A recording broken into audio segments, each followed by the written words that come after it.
Do you like Sullivan King? Sullivan King. I like Sullivan King. Hold on. I'm gonna put my music back on.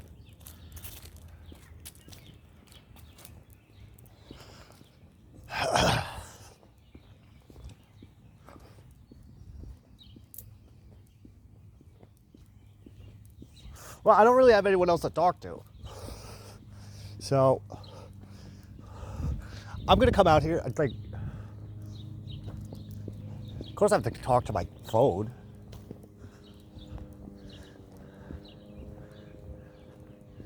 Well, you know what gets lonely is talking to yourself constantly, all day, every day. I mean, I have a lady friend that I talk to, but what happened? Why did the music stop?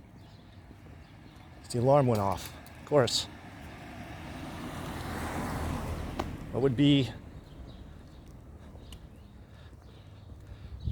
a day of me recording myself and alarms going off in the middle of them? I mean, I have a lady friend that I talk to. I would much rather be talking to her, but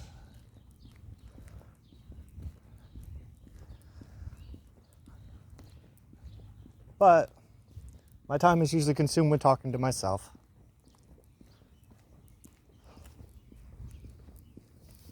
And this feels like it's kind of accomplishing something.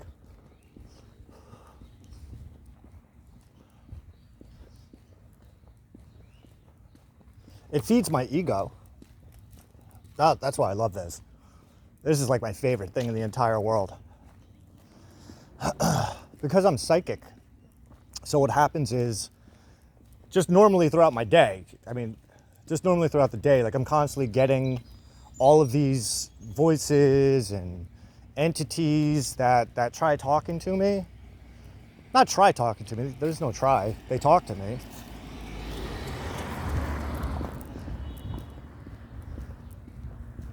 Sometimes they say nice things, sometimes they say nasty things, sometimes they say loving things, sometimes they say really evil things.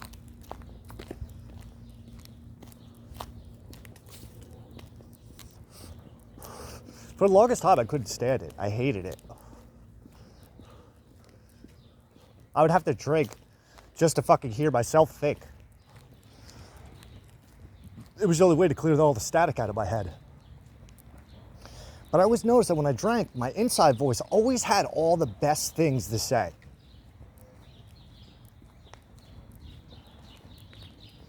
My ex-wife used to say, drunk Derek and sober Derek should have a sit-down conversation one day. And she didn't mean it in like, oh, drunk Derek is like so wise that sober Derek could learn something. Maybe she meant it that way. I don't think she meant it that way. Because the context in which she used it was usually pretty sarcastic. Kind of like, you're an asshole when you drink, and you should hear yourself sometimes. So, I wasn't too big on talking to myself back then. I mean, I used to say things like, you're a fucking idiot, dummy. Wasting your life.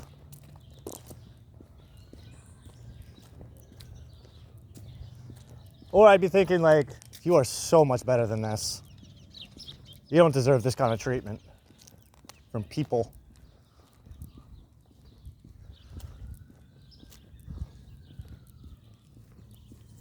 So what's up with my little solo journey?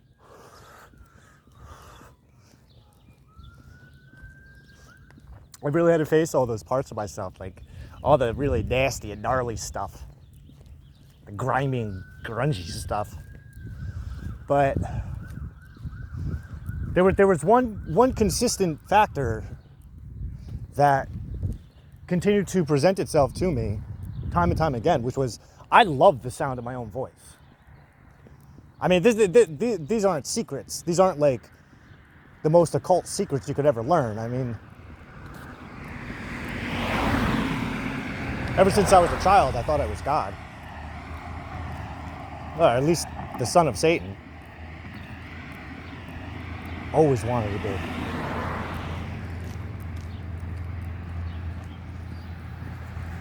But I don't know. I guess it's because doing this, I like to talk to people. I do. I really do. Believe it or not. I don't hate everybody. All the time. No less than I hate myself sometimes. I talk a lot of shit, but I have to. I have to get it out, you know? My favorite part of me, well, at least one of my favorite parts of me, because there's a lot. That's not a real date. That's not a real date at all. Now, somebody has some vinyl, some in memory of vinyl, and they put either the birth date or the death date in pink vinyl, and it was 9/28/38, which would imply that this person either was born in, 1938, that's possible. All right. There you go, asshole. But that kind of goes what I was just saying about one of my favorite things about myself is I'm okay being wrong. I love being wrong. I actually was just proven wrong. Like, I was actually so pissed off because I was proven wrong. And I had to say it too. It's like, I'm right, you're wrong. But not entirely. There's always got to be a caveat. I don't think that anyone can be right, absolutely right or wrong, especially not me. Oh, you're one of those assholes who doesn't think you're ever wrong. No, of course I'm wrong. I love being wrong. I just said that. Someone just proved me wrong. There's nothing more cringier feeling than going, oh, I just made an asshole out of myself. I love that. Well, and the reason for that is because I have some degree of dissociative personality, and there's at least two egos in here that I know of. I give them names, but one of them is a parasitic twin who's a narcissist who feeds off of like negative energy. This is an energy vampire. This is true. These are facts. And those aren't even fake things. You can Google energy vampire and you'll find a whole bunch of definitions and something. And different explanations and different names you can call them, like narcissist. But my parasitic twin, I've trained my parasitic twin to do the opposite of what it used to do, which was feed off of the bad emotions of other people, like my ex, for example. One of my favorite things to do was antagonize her, especially when she said, "Don't fucking antagonize me today." But I would love it. It would kind of fill me with this pride. It would help me take me from having a bad day to having a good day. Really, it's kind of sick, right?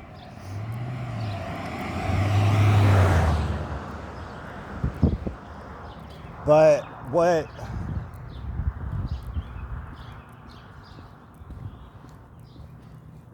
Oh. Lost dog. Second time I saw that sign.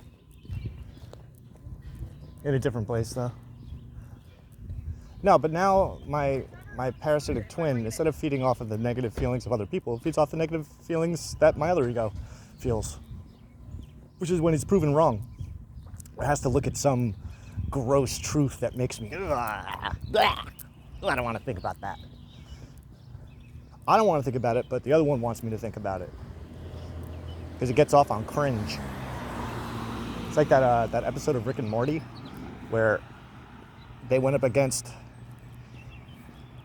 the Cenobites, or the Rick and Morty version of Cenobites. We love cringe. So does my parasitic twin. It loves cringe. It loves when I cringe. Just cringe at myself. Ah.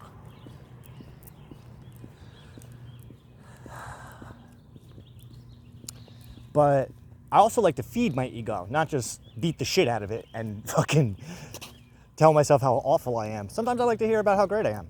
Sometimes I like to hear myself talk about how great I am. And one of the bonuses of my psychic powers, because I have a really strong Pisces, one of my benefits of psychic powers is that I can feel people, feel things. So when I do this, like I actually feel like I'm talking to every single person to ever exist all at one time. Now, my Leo side that craves and feeds off of attention. By simulating it, by feeling like I am in that position, oh my God, it feels so good. Which is probably why I keep on making video after video, because in my head I'm on stage and all eyes are on me and everybody has no choice but to listen. This is my favorite thing ever. Hey, Don. Because I say all the best things. And plus the frequency of my voice is like heaven to me.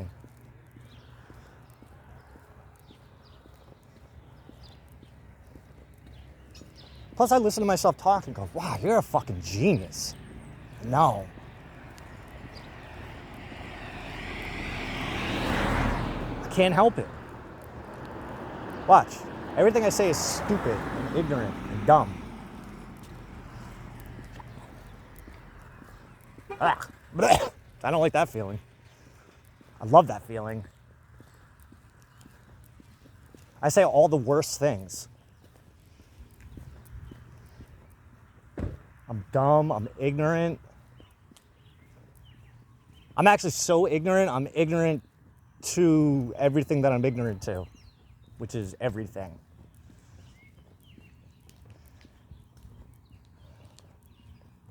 I say all the worst things, I have all the dumbest jokes. I don't even know what the hell I'm talking about most of the time. Like, I mean, even this, like, I don't fucking know what I'm doing. I've been eating gummies all day and just writing, blowing myself.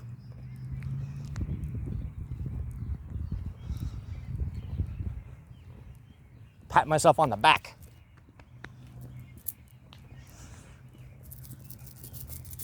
Yeah.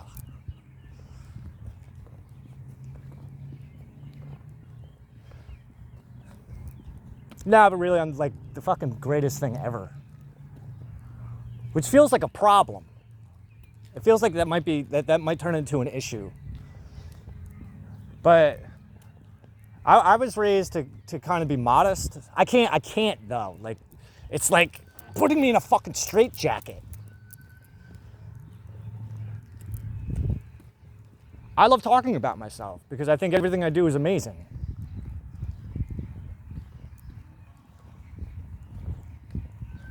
I like to read what I'm writing as I'm writing it and go, fuck, man. Holy shit. You really are a god. I had somebody tell me the other day, you're not from this planet. And I knew why she said it too, and she was right. Like, because what I wrote was just like so. Because it took me off guard too. Because at first I thought she was flirting with me. I'm like, ugh, this again. But then it dawned on me. It's like, no, you know what? We can actually work with this.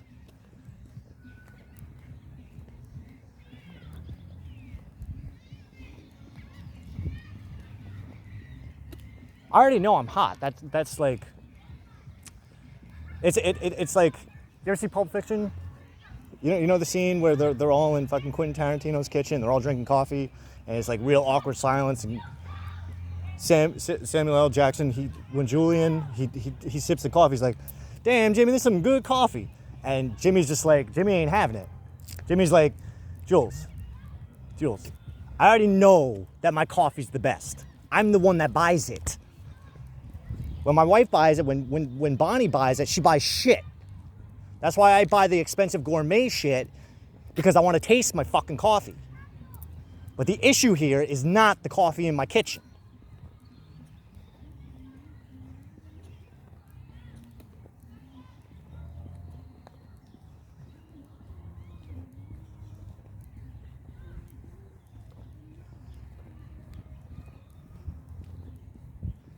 I know the shit that I say is fucking genius. I know the shit I write is fucking godlike. I get it. That's why I do it. I don't do it because it's like, you know what, let's not say something profound today. There's a fucking thing inside of me that goes, you must write now, my son. What do you want me to write about? I don't give a fuck. Just write anything. The words will just flow. How about you get off your ass and go talking to your phone for a little while? What am I going to say? Don't give a fuck. Just start talking. Whatever's going to come is going to come. All right? Because whatever you say is going to be fucking golden. All right? I accept. Don't forget to throw in how you're an idiot. Just to keep everything balanced, because you don't want to come off like you have too big of an ego. Because you don't want people to think a certain way about you. Good point. Good point. Last thing I need is people to think that I'm something that I'm not. Like smart.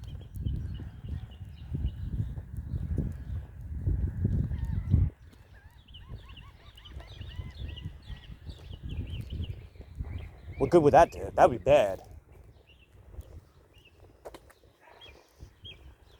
Why? Because then I'm going to have to face my imposter syndrome. Oh, fuck. It's already coming on. Oh, my God. I'm a fraud. I'm a phony. I'm a fake. And everyone sees through me. Well, like they said in Macbeth, above all, do thine own self be true. If you know you're a dipshit, own it. Because you're not wrong.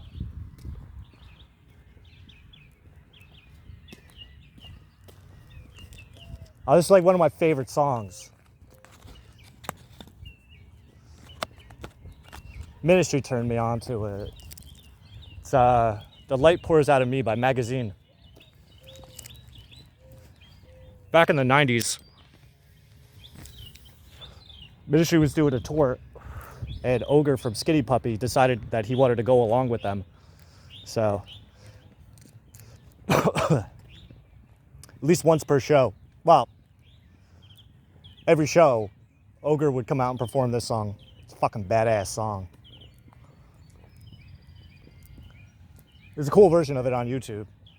I think it's Ministry Live at the Roxy.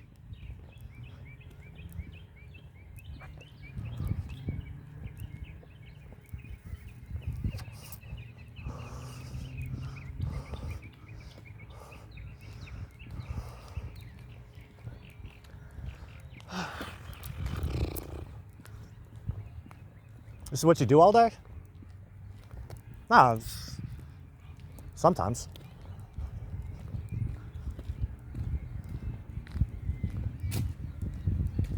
I don't always have the camera out.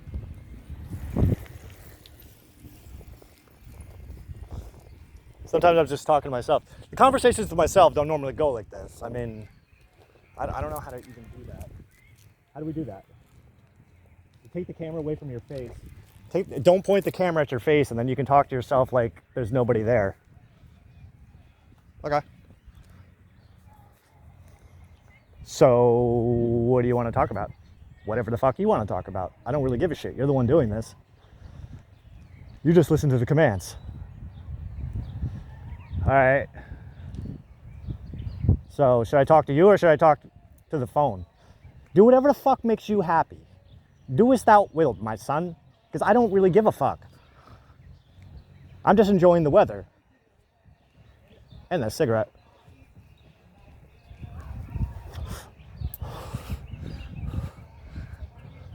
This is kind of awkward. Because I feel like there's somebody there watching now.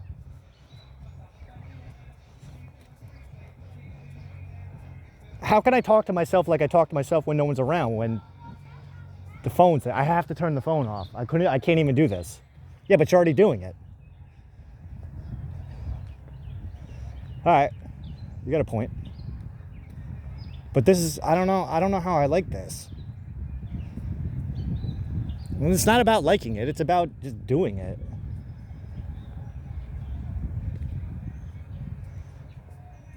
Because think of it like this. Think of it like this too. Is by breaking that fourth wall and actually talking to yourself like you would talk to yourself if nobody was there, but you're actually recording yourself doing it. You're at least demonstrating a side that technically shouldn't even exist because you keep it to yourself. Okay. So this is like being really transparent. This is as far as transparent. This is like the most transparent you could possibly get. You should give yourself a pat on the back for it, to be perfectly honest, because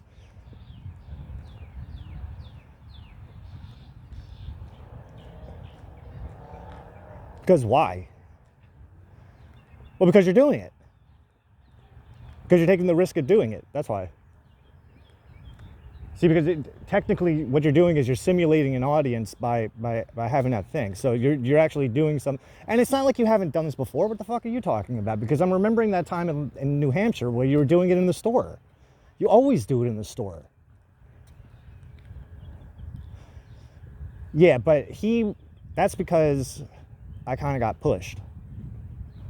And Mr. Cranky Pants, I'm not talking to you. I'm not talking to you. I'm going to keep my mouth shut. Okay, fine. Fuck it. I'm going to talk to myself then.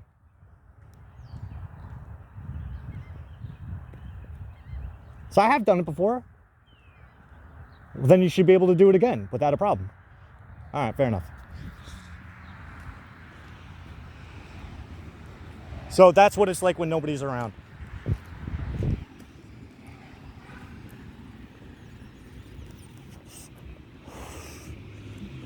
I'm a little bit embarrassed by that, but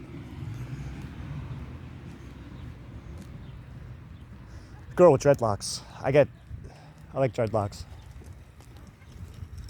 Hey, my friend. How you doing? It's all right. What the fuck?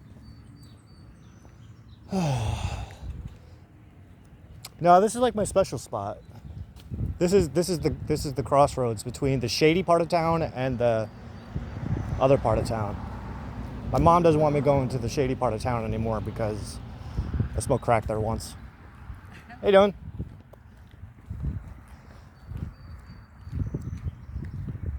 Just once?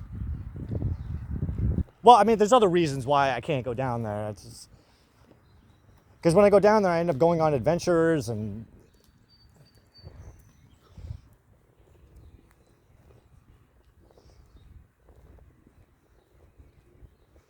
I once sat there, I once took a sign.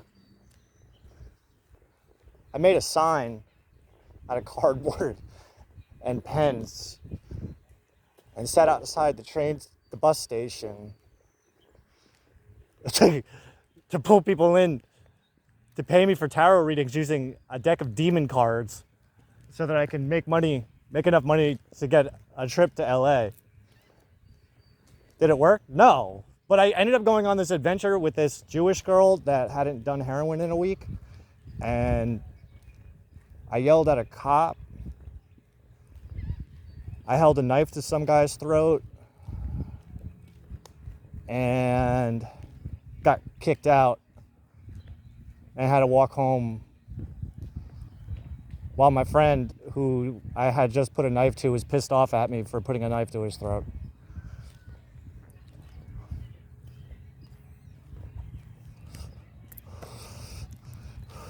Which I try to explain to him. Like, I wasn't gonna do it. It was for emphasis. I knew she was gonna say no. But she told me, can you please help me get this guy out of my house? He's sleeping on my couch and I can't get him out. All right. Which was weird. And then I ended up texting her ex-husband on how to be a a good partner to her, which triggered him to come to the house and then listen to me go on like a fucking 10-minute spiel. It was a good night. That was after the knife. After everything kind of cooled down.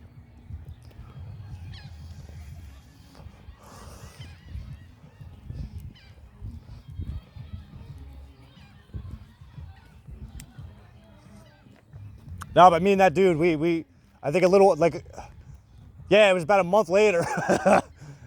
It was about a month later that I remembered that I had this 401k, this profit share plan with this company I worked for like 10 years. I had like $3,000 in there. And at the time I was on this poverty strike where I wasn't allowing myself to make money. And so when it dawned on me that I had that money, it was like, oh, fuck yeah, perfect timing.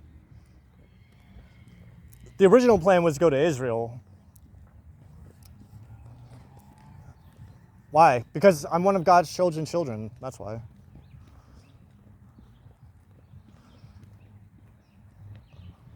I already know that. But but at the same time, like, I define God as Satan and Satan as God. So it's like getting my cake and eating it too.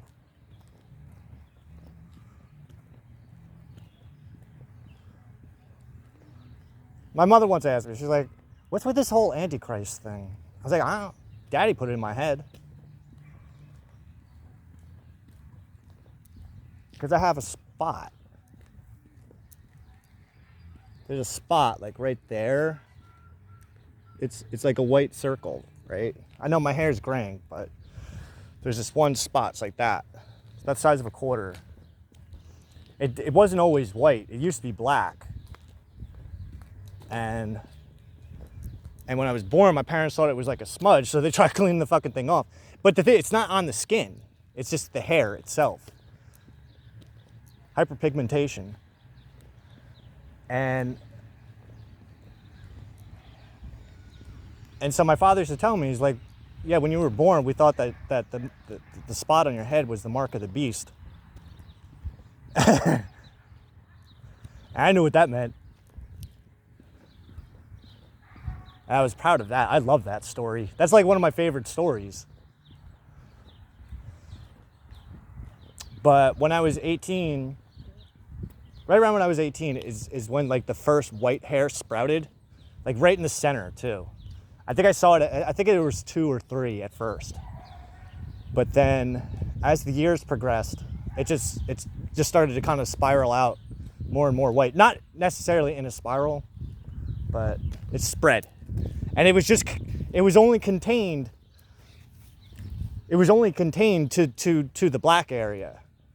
The way my ex-wife, she was a hairstylist, so she knew some things about hair. And what she had proposed was that because of the hyperpigmentation, that it eventually just kind of stopped producing pigment.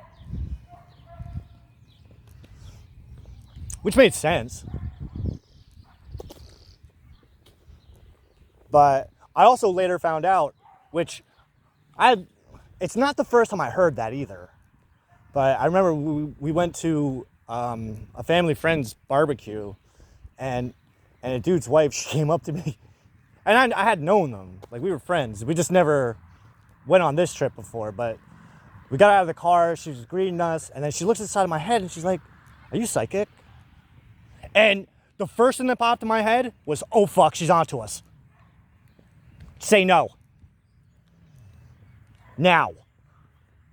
I said, nope, absolutely not. Wrong guy. And then she goes on, she's like, how did she put it? Now, I've heard about people who have that mark. I forget if she said witch. I forget if she said it's a witch's mark or the mark of a psychic. It's like, nope, don't know. I don't know nothing. I know nothing. Now, in the back of my head, after we walked away, in the back of my head, I'm hearing, whew. Made it through that one. But it's funny because not too long ago, I was actually thinking of her, and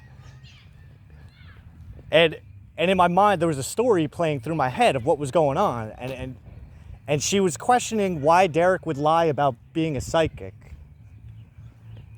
Why Derek would lie about not being a psychic. That doesn't make any sense. Why would somebody do that? Well, the reason somebody would do that is because, one, they're not really sure because of all this strange, fucked up stuff that happens in their life. So they kind of stuff it all the way down and pretend that it's not happening until it comes to a critical mass where that part of the psyche finally goes, fuck this shit, I want out.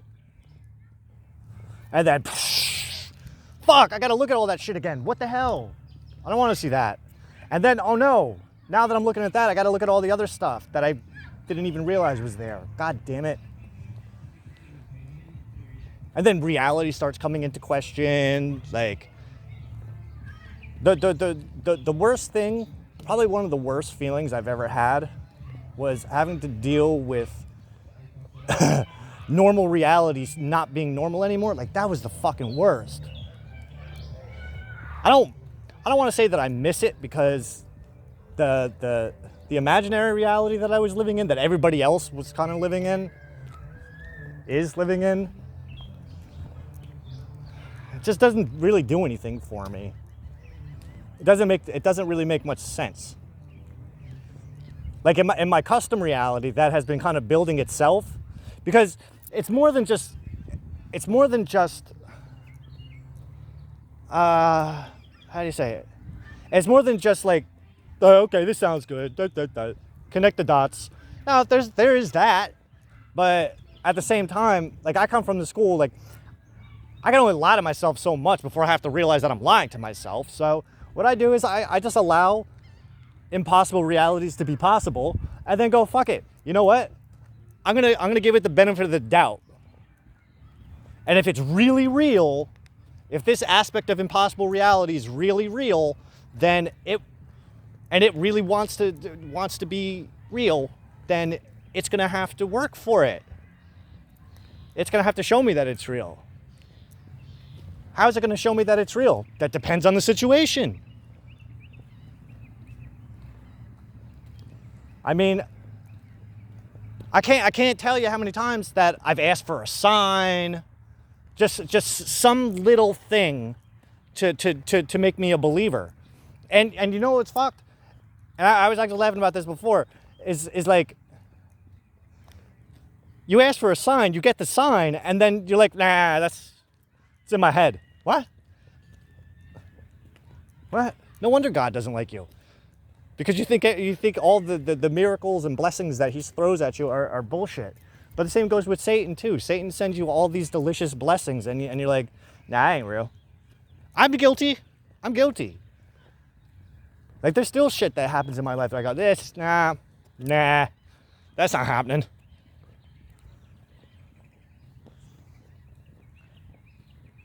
Like, I just had my lady friend sent me a picture of her legs. I love her legs. Nah, that didn't really happen.